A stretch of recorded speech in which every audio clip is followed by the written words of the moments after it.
Ngayon, isa na naman matinding bakbakan ang kinaharap natin dito sa Season 39, no? Sa Game 7 natin. At dito nga, pinahirapan tayo medyo manalo ng kakampi natin. Actually, kakampi namin nagpahirap dito which is si Popolin Kupa.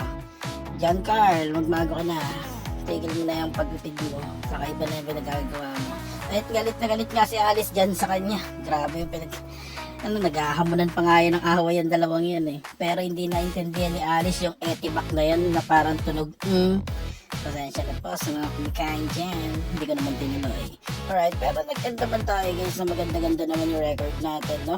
6.1 naman yung record natin dito. Tapos nakakuha tayo ng perfect CC at clutch control. And nakapasok na tayo sa Legend 5 dito sa game na to.